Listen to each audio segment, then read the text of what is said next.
আছি অতিথিবৃন্দ আপনাদেরকে বিনীত অনুরোধ করছি আসলে মন্ত্রণালয়ের মাননীয় উপদেষ্টা ধন্যবাদ তাকে এবং সাথে সাথে আজকে ভোটের রিক্সা এই পর্যায়ে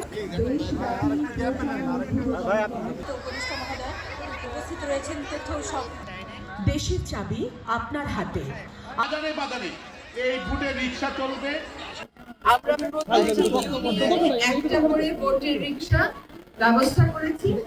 এই ভোটের রিক্সাগুলোতে বাইকিং হবে, সেখানে জনগণকে সাধারণ নির্বাচন একই সাথে গণভোটে নির্ভয়ে স্বতঃস্ফূর্তভাবে অংশগ্রহণ করার আহ্বান জানানো হবে এবং সরকারের পক্ষ থেকে গণভোটে জনগণ যেন পরিবর্তনের সপক্ষে থেকে হ্যাঁ ভোট প্রদান করে সেই আহ্বানটা জানানো হবে। হ্যাঁ ভোট জনগণ প্রদান করলে কি কি জিনিস তারা পাবে?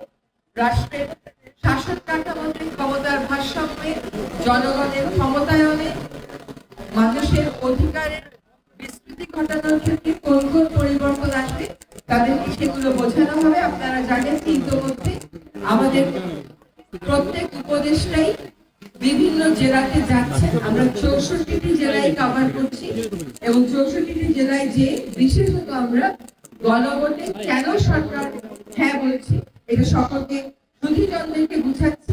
কিন্তু এখন দুয়ারে দুয়ারে পৌঁছাবার জন্য একটা ব্যবস্থা হিসাবে আমরা এই ভোটের রিক্সার ব্যবস্থাটা প্রচলন করছি।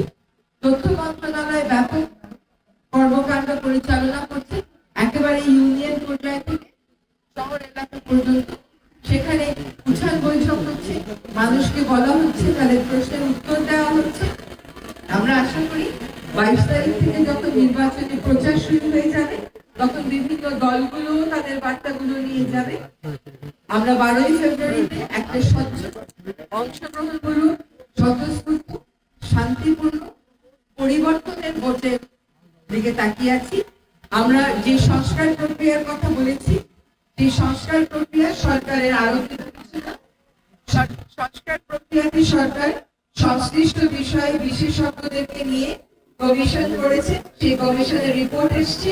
সেই রিপোর্ট গুলো থেকে 6টা রিপোর্ট যেগুলো নির্বাচনের সাথে সম্পৃক্ত, যেগুলো ক্ষমতার ভারসাম্যের বিষয়ে কথা বলেছে, সেইগুলোর মূল সুপারিশগুলো নিয়ে গণভোটের জন্য প্রস্তুত করেছি। এটার বাইরেও জুলাই সনদে যে সমস্ত বিষয় স্বীকৃত আছে সেটার ব্যাপারেও একটা জেনারেল সার্বিক একটা সাধারণ একটা প্রশ্ন দিয়ে দেওয়া আছে। আমরা আশা করি মানুষ পরিবর্তনের পক্ষে থাকবে।